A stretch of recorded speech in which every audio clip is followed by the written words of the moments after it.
Is this the most misunderstood bike in mountain biking? Now, I know what you're thinking. No, that's just an XC bike. They're built solely for racing. But I think that's exactly where we've been going wrong.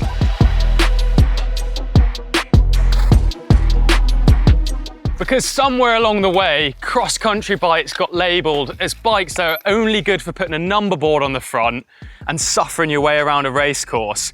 Too twitchy, too fragile, and definitely not something you choose for a fun day out on the trails. But modern XC bikes have changed. They're slacker, longer, and more capable than ever. And in fact, I'd probably go as far as saying they're the mountain bike that most riders should own.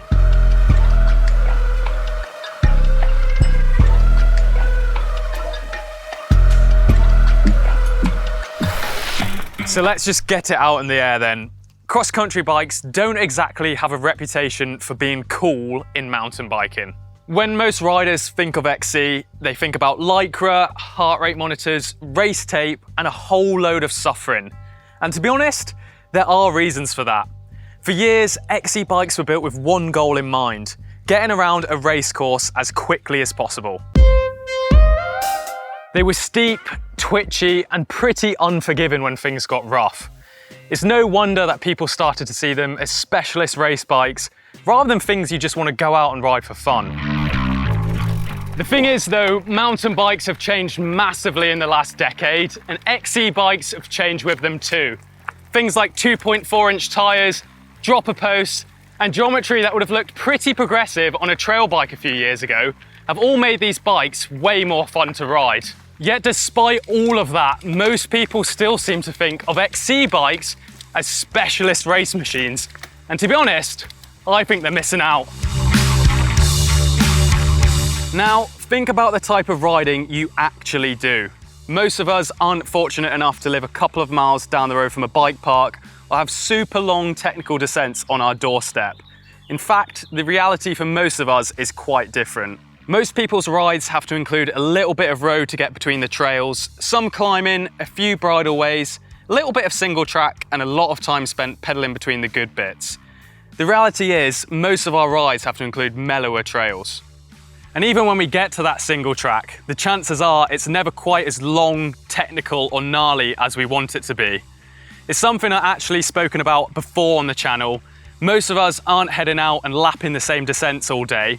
We're out for a few hours, linking some trails together and seeing where we end up. And if that's the riding that a lot of us do, why are we all choosing bikes that prioritise descending over everything else when that's such a small part of our ride? Maybe, just maybe, we've overlooked the bike that was meant for this all along. After just a few miles, you start to understand why these bikes have such a loyal following. Everything just feels easy. The bike accelerates quickly, climbs brilliantly, and whenever the trail points upwards, you're not fighting against a load of weight or suspension travel. You just crack on with it. What I love is how much ground you can cover on these bikes. Instead of planning routes around how much climbing you're willing to suffer, you start looking at distant hills and thinking, yeah, let's go over there, why not? These bikes encourage exploration, and that's something I think we've lost a little bit in modern mountain biking. On this, the journey becomes part of the fun, rather than just something you have to endure to get to the descent. It's not necessarily about riding faster, it's about wanting to keep riding for longer. Now, I know what a lot of you are thinking. Of course this bike climbs well. It's a carbon fiber, 10 kilogram XC bike. So what happens when the trail goes downhill? Because that's always been the biggest criticism of XC bikes. They're sketchy, they're fragile, and when it gets steep, they're just not any fun. And honestly, 10 years ago, I probably would have agreed, but modern XC bikes are a completely different animal now.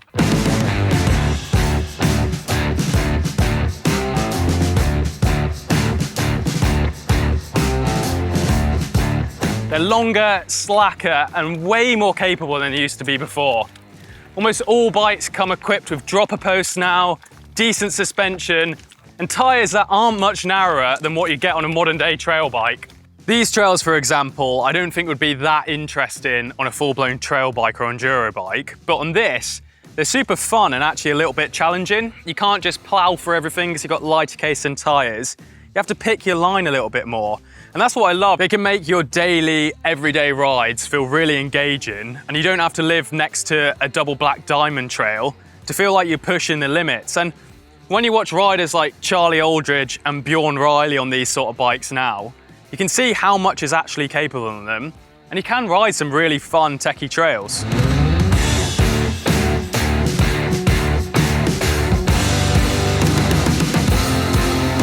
What's interesting is that while XC bikes seem to get completely overlooked, gravel bikes have exploded in popularity.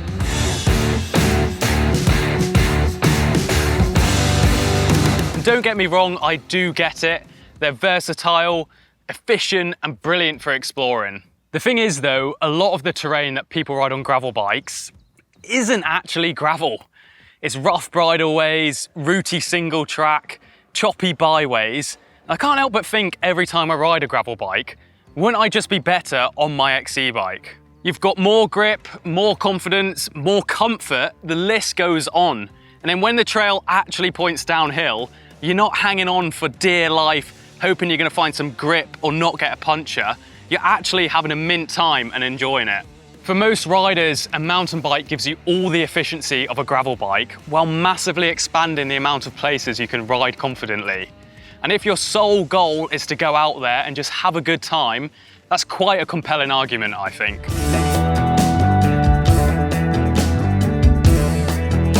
Now, am I saying everyone should sell their trail bike to buy an XC bike? No, obviously not. If you ride the bike park every weekend, love uplift days, or live somewhere with endless steep technical descents, there are probably better options.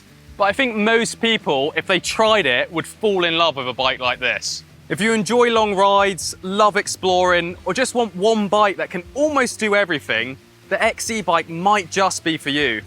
Because the reality is, mountain biking isn't always about riding the gnarliest trails possible.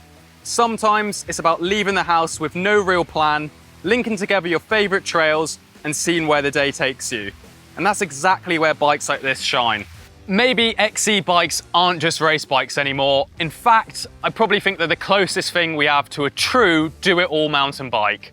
They're fast, efficient, surprisingly capable, and more importantly, they encourage the type of riding that mountain biking was built on.